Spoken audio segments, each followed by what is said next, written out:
Tatiou. Le nom évoque une île paradisiaque à des milliers de kilomètres dans l'océan Pacifique, mais il n'en est rien. Ce petit paradis se situe bien chez nous, dans la presqu'île du Cotentin, dans la Manche.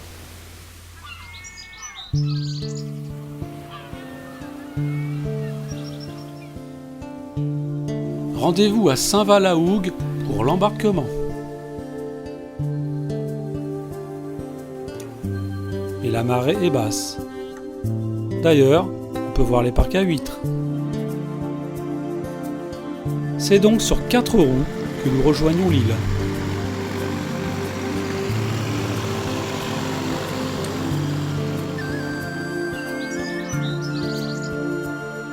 Le débarquement a lieu au port et la maison des douaniers accueille les visiteurs du jour.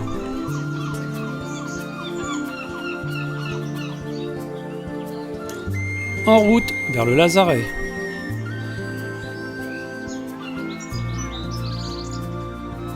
Lieu de quarantaine pour éviter la propagation de la peste jusqu'en 1860, le lazaret héberge aujourd'hui les visiteurs venus profiter des senteurs des jardins botaniques.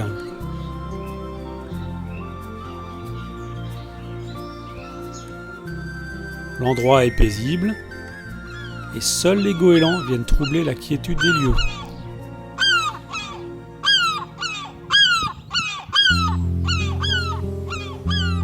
Zone de nidification protégée, la plaine est un milieu naturel entretenu par un troupeau de moutons. 150 espèces d'oiseaux nicheuses ou visiteuses occasionnelles y vivent. Le fort et les fortifications ont vu le jour après la défaite de la bataille de Barfleur-la-Hougue en 1692. La marine de Louis XIV n'a pas résisté face à la coalition anglo-hollandaise. Construite en 1694, la tour Vauban est monumentale. Elle abrite 2 grandes salles aux charpentes remarquables. Son sommet est toujours bien gardé. Les poudrières et la caserne sont plus tardives et datent du XIXe siècle.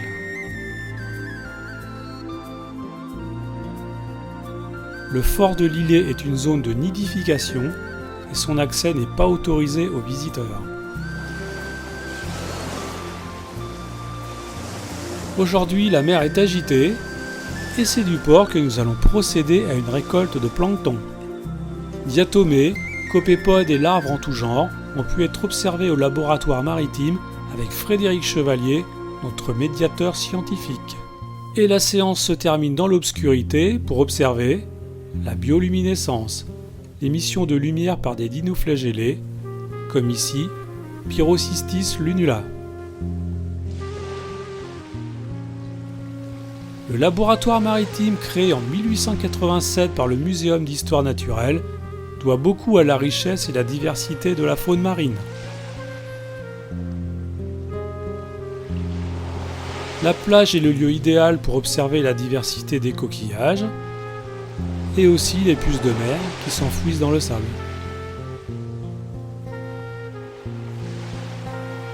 Mais c'est l'estran qui offre le terrain d'investigation le plus incroyable. Nous y ferons quelques prélèvements à observer au laboratoire.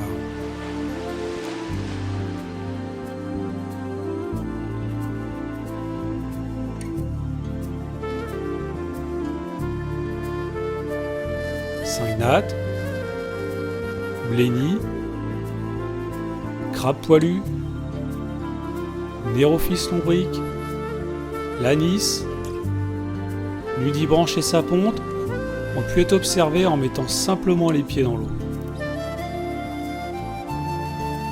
Il ne faudrait pas quitter l'île Tatiou sans visiter le musée maritime.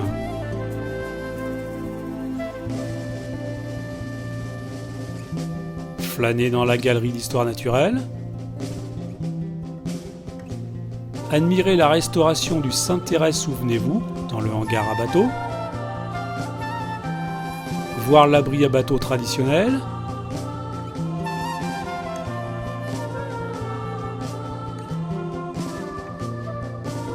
et enfin découvrir les vestiges des épaves de la Hougue, la marine de Louis XIV coulée en 1692.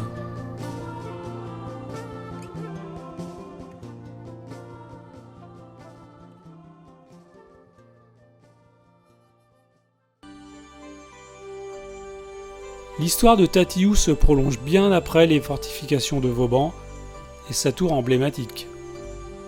Des fortifications de la Seconde Guerre mondiale, constituant le mur de l'Atlantique, sont aussi présentes sur le fort de Lille. Nous sommes à quelques kilomètres des plages du débarquement. C'est l'heure du retour et c'est par la mer que nous rejoignons cette fois Saint-Valahougue.